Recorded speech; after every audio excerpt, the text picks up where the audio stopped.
Want to do your interview? Yes. Look, I was unable to watch much of the program on my tablet this morning because there was a news flash of a press conference in Sydney in relation to the stabbing yesterday, I believe. They were saying that there was some connection with ISIS, but they didn't go into any specific details of it.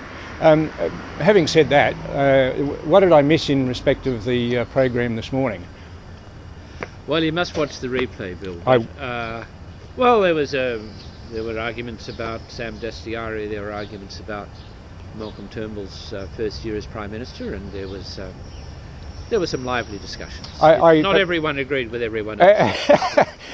Which is unusual for the ABC. Well, not unusual for insiders, but it's unusual for the ABC. In fact, I had a chat here a couple of weeks ago with Sam Dastyari, and I reminded him of his comments at an Islamic function where he said there was a lot of shared values between the Labor Party and Islam. And I asked him whether that might extend to, for example, stoning women to death or throwing gay people off high buildings, and he said, no, we don't share those values. You're a very cruel man.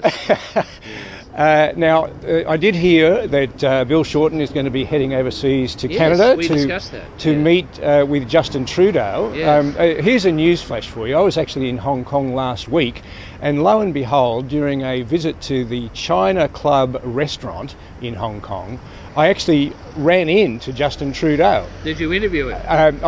All I could think of to say, I was standing about this far from him in the lobby, and I did a double take and said, "Oh, Canada."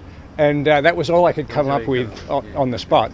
But as I was leaving, we passed right by his table, and I said, "Justin, when are you coming down to Melbourne to visit us?" And he said, "We're working on it." Oh, did he? So perhaps Bill could postpone his taxpayer-funded trip to Canada and await Justin's arrival in Australia. I'm surprised about one thing, and I didn't have a chance in the program because it was moving quickly today, but I'm very surprised that an opposition leader would be away for the first week of a session, of a coming session, particularly when it's the anniversary of Malcolm Turnbull's year as Prime Minister. And I can't imagine John Howard or Bob Hawke or someone missing a week, apart from illness or some other problem. But Mr. Shorten's decided to go to a meeting in Montreal, and I am very surprised. Are the Liberals going to give him a pair in Parliament?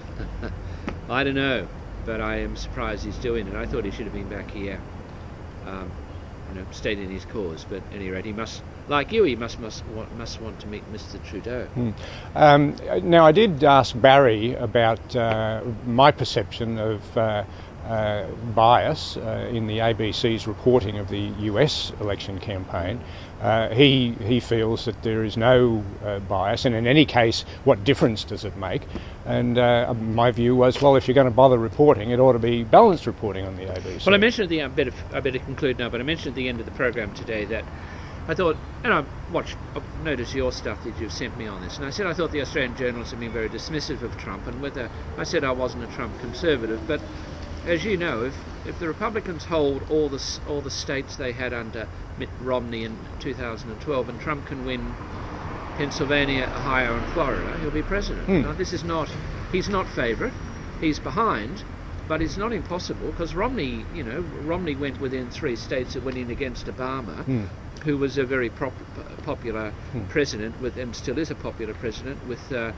And was able to get a lot of voters out to vote for him, particularly from minorities. Whether Hillary Clinton can do that to the same extent, we don't know. But I think it's silly not to take Trump seriously, and I am concerned, particularly on the ABC, that a lot of people, not all of them, but a lot of people treat Trump dismissively. But he might be president of the United States next January. Indeed. At least he deserves to be taken seriously. Even if you disagree with him, and on some matters I do, but even if you disagree with him, he's got to be taken seriously.